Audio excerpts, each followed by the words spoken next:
Now, before we go on introducing the actual HM model, let's just take a quick look at what we have talked about last time on the term structure of interest rate. So here, this chart is actually what we have seen earlier. So we have here the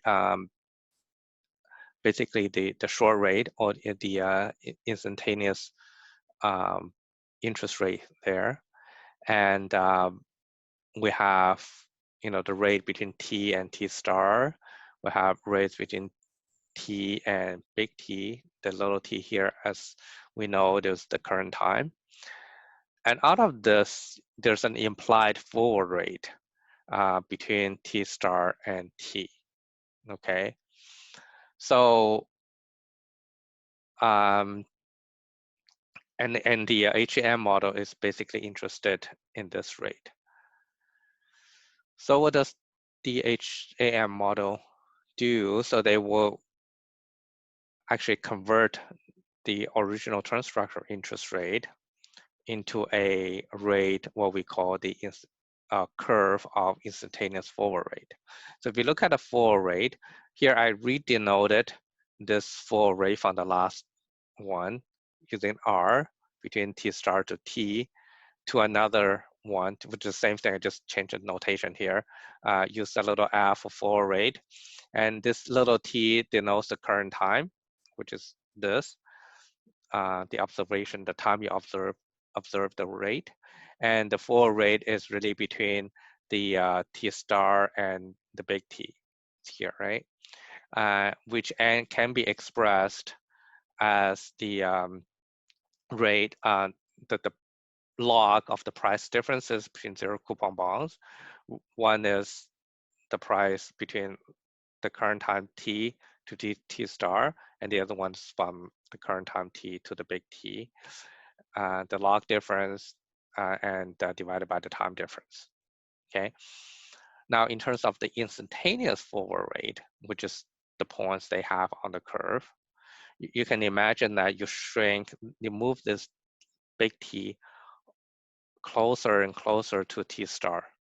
So as T approaches T star, you basically get a point, and that point you're taking the limit of the forward rate. So you will then to get an instantaneous forward rate. So the forward rate as the big T moves closer and closer to the T star here. So basically this price moves closer and closer to this price, okay? And then you take that limit, you will get the instantaneous forward rate. And then you generate an entire curve.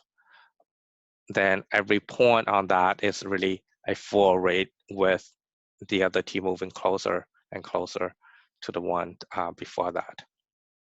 But all the rates are annualized though.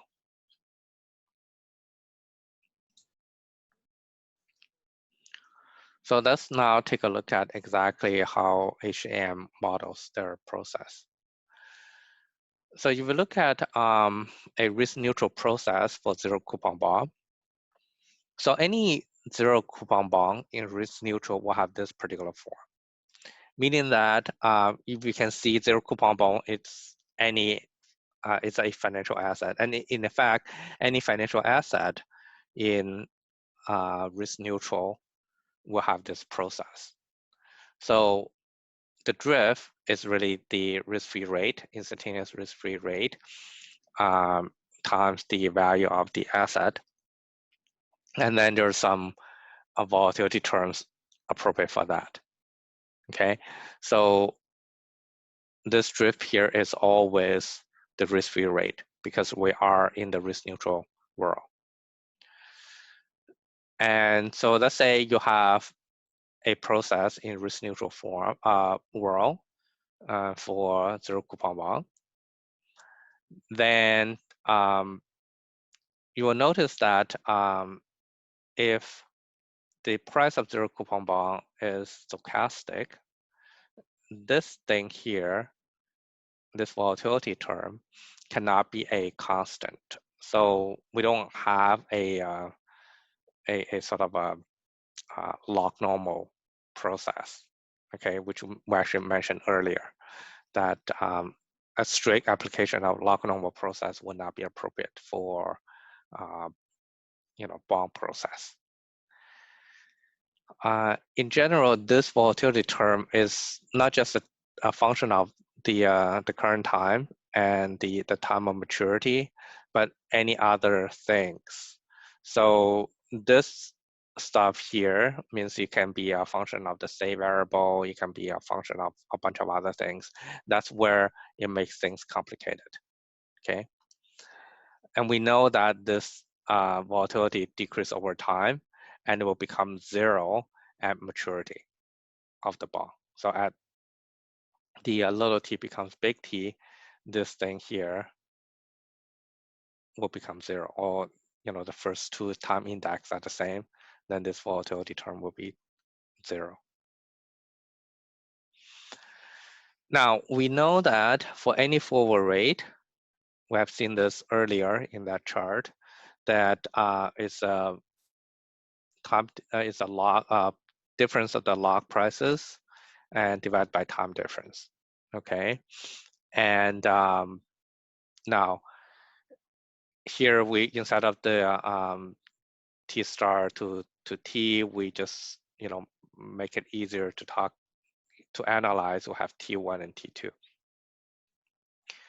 Just a bit of a notation change here. So if you use Ito's lemma, you will see that because we have log price here, was from the process of the zero coupon bond. What is the process of the log zero coupon bond?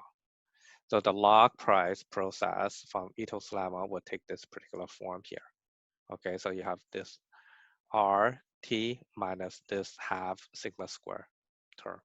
Okay. Then the difference, then you look at the forward rate process, which is DF. So DF will be this thing, right? Then it's really, D log PTT1 minus D log PTT2. Then this two will, the risk-free rate will cancel out. And you have basically this expression here, right? So this volatility will minus that volatility. So the first one minus the second. They will divide by this thing here, which is a constant. Okay. Now, so you have a process for the forward rate, but you don't have a process for the instantaneous forward rate. In order to do that, you have to take limit. So given the process here, where I color coded with blue given the drift term and the red one being the volatility term. So in order to take a limit, so imagine that this time becomes so small, it's approaching to zero. So, or you can express this as this is T, this is T2, it is basically T plus a delta T, where delta T is approaching zero. And by doing that, you'll find that this process becomes this process here. So you have an evolution of the instantaneous forward rate. Okay, and you see that this part, by taking the limit, this will become half. And this minus that divided by this delta t is really just d vol square dt. Okay, and the second term here is just a partial derivative with respect to t, change of t. Okay, dv dt. Now, v here is not the volatility of the instantaneous forward rate. V here are the volatility of the bond process. It's the volatility of the zero coupon bonds. So although they appear in a process of forward rate, those parameters are actually volatilities of the zero coupon bonds. It's important to make that distinction.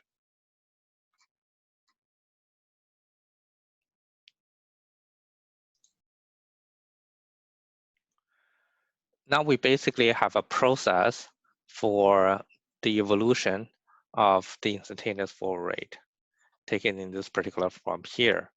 Now we can actually simplify that a little bit because this dv dt is basically the partial derivative of volatility with respect to t. So we can call, just write it this way with a subscript. Okay. Now, if this is the case, what's the first term? The first term is basically v times dv dt. So then we can write this as v times dv dt minus dv dt here for the volatility. Now, you look at here, the process that's followed by a point on the in term structure of instantaneous forward rate have this linkage between the volatility of the process with the drift term of the process. Okay, so they're not independent. You cannot specify them separately. There's a connection between the two that must be satisfied. So there's a restriction here. And note here, this is just one point for t is always the current time. And this big T can be any number. So as the big T becomes a different number, you're basically tracing out the entire term structure there. So this process is really the process of a particular point on the curve of instantaneous forward rate term structure.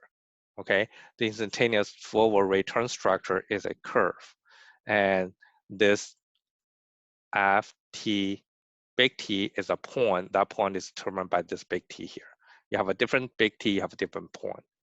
And then this process is basically the evolution in real time as the evolution of the forward rate, instantaneous forward rate in real time, okay? Which is basically as the little t changes in real time.